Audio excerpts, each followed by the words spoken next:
Hello. There is a needed correction to the info war. Alex Jones reported that the book, Only by Blood and Suffering, Regaining Lost Freedom, a novel by Lavoy Finicum, is a call for a bloody revolution. This is not the case. I don't believe Alex has actually read the book, or he may even be purposefully dishonest in his report. First, the book is a novel. It is a fictional tale of a Lone Ranger type cowboy meets an EMP strike, meets Hunger Games, meets Walking Dead, meets Navy SEALs enforcing Agenda 21. So if you like any of those types of tales, you'll probably like Lavoy's book. Second, when you actually read the book, you see that the ominous title, Only by Blood and Suffering, is explained by Lavoy as the natural consequence to the violation of self-evident natural law. When a people lies, cheats, and steals, they cannot vote away the consequence of their actions. The only way to overcome the blood and suffering consequence that comes with lying, cheating, and stealing is to make things right. That is called repentance. Read the book, and you will also see in Lavoy's writing style why the FBI wanted to kill him. You will also see how they lied to cover his murder. A man whose conviction taught not to steal, even during times of starving to death, would not allow him to carry a stolen handgun. Only by blood and suffering, Regaining Lost Freedom, a novel by Lavoy Finicum.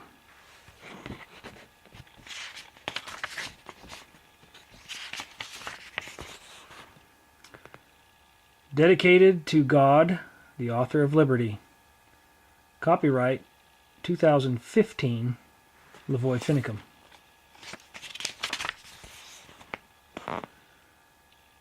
Thanks to my wife and children, to my father and mother, to my brothers and sisters, and to my friends and family all, I wish to express my deep gratitude for their thoughts and input, for the love and memories that have inspired me to write this story. Warning: to my friends, neighbors, and citizens of this great land, please reflect on the events written herein. As most of us have known only peace and plenty, it is hard to believe that such things as war and famine can ever happen here. Nevertheless, the history of the world, both ancient and modern, teaches us otherwise. Whenever a dominant nation of the earth collapses, the record is one of horror and suffering. Atrocities greater than what is written in this book were personally experienced by one of my own family members. It would be unwise to cling to the unfounded confidence that it won't ever get that bad.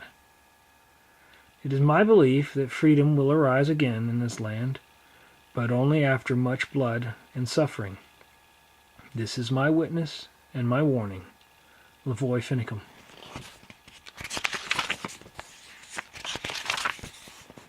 Chapter 1, Cat.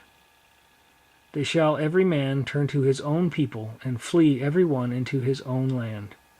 Isaiah chapter 13, verse 14. January 27th.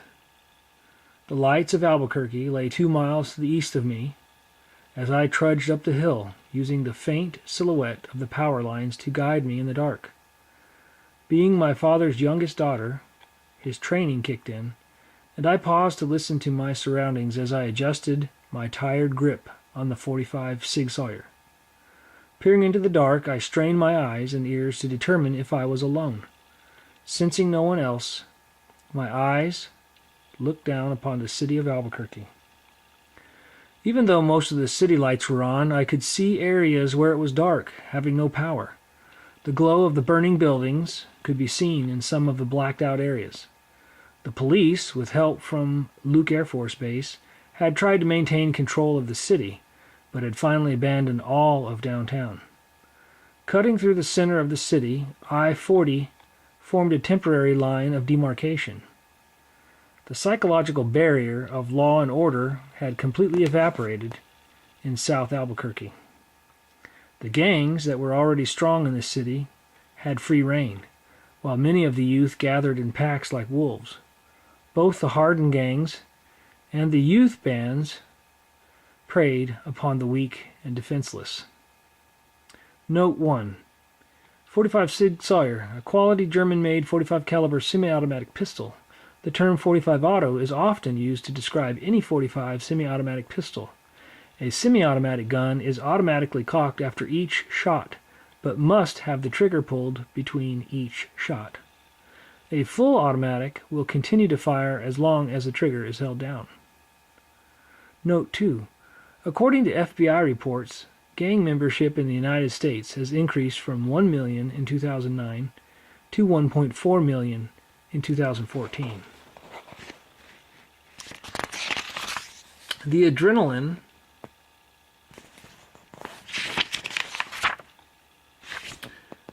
of anarchy rose up in them.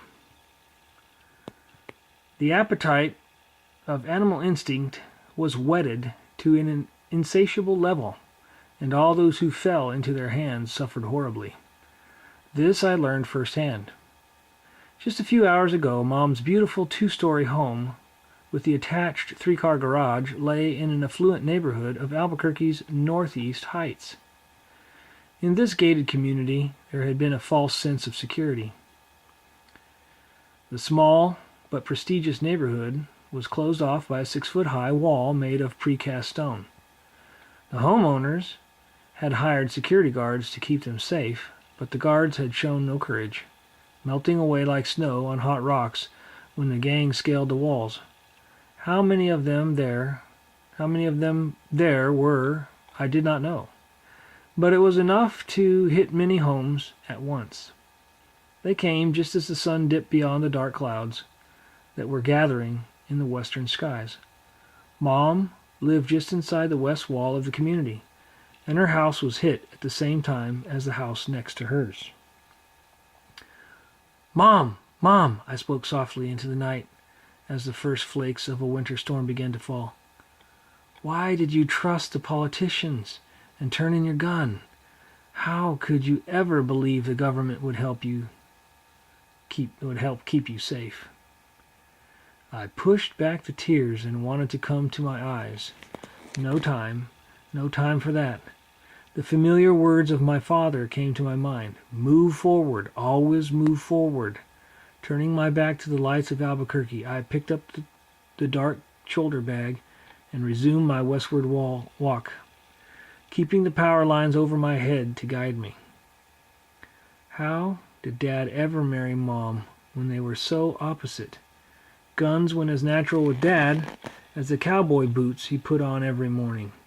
He wore his gun as often as he wore his cowboy boots, an old .44-40 Colt, single-action revolver, just like the one in the Western movies. The handle was hand-carved from a single piece of rosewood. The deep maroon-colored wood was polished smooth by the calloused hands that held it. The steel of the gun had never been left unoiled, and with years of wear from the holster, it had developed a patina that accented the quality of the gun.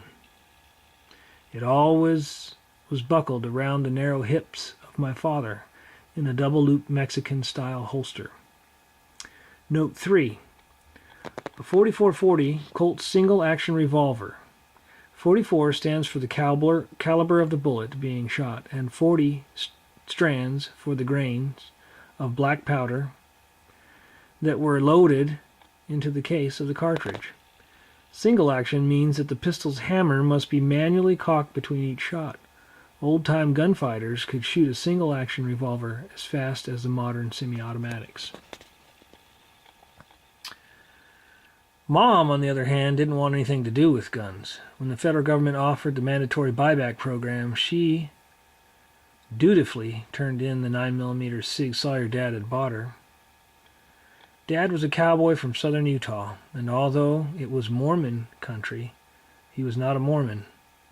To me, he was handsome, with his chiseled face and strong jaw.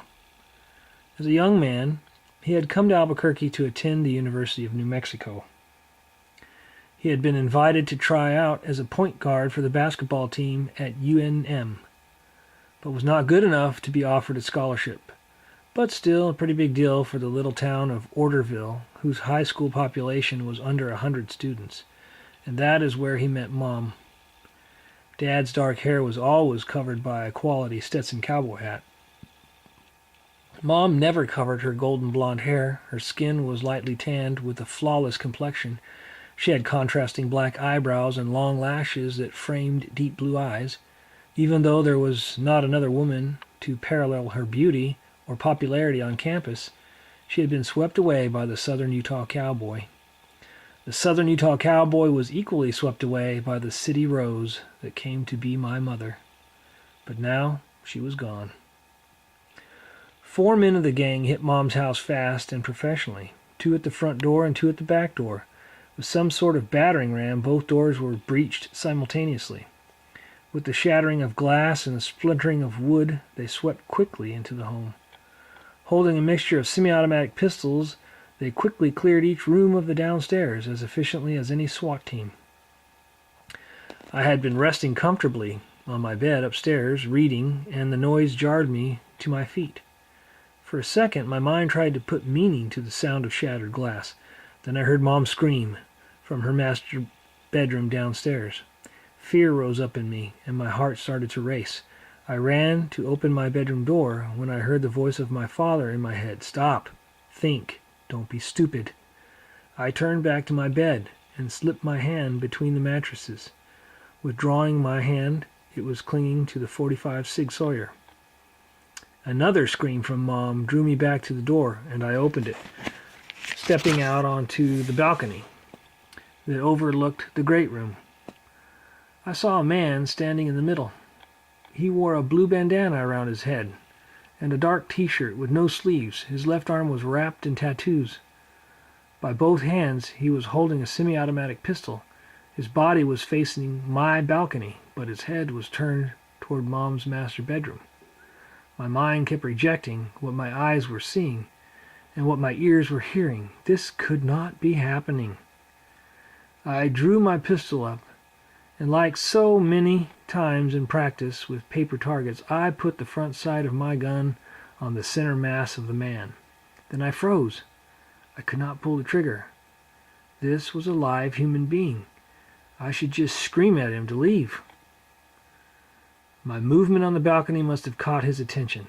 He spun around, looked up at me, and at the same time his pistol came up and fired. The noise in the enclosed space was deafening. The bullet hitting the banister in front of me, sending wood splinters flying. The shock of the sound and flying splinters caused me to jerk my trigger.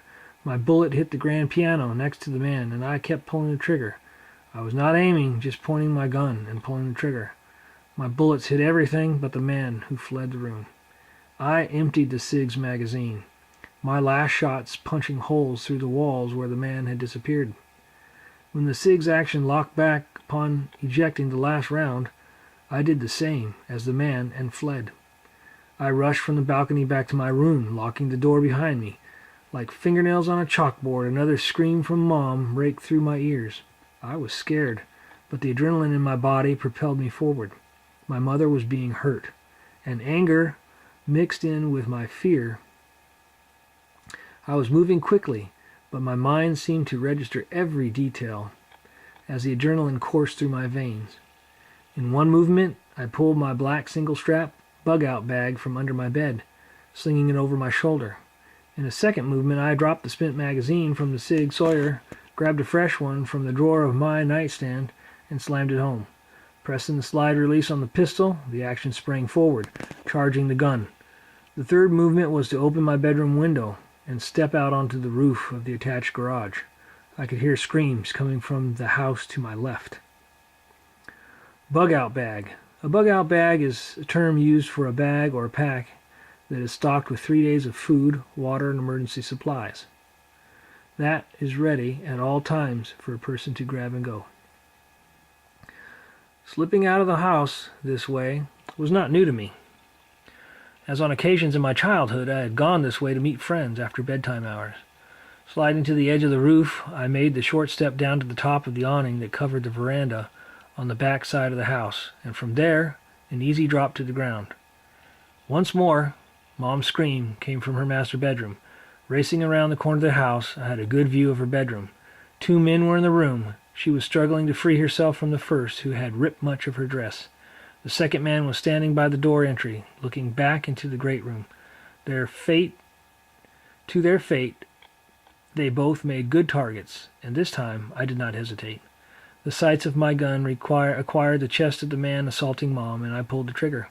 His body recoiled from the impact, and my next shot hit the man at the door.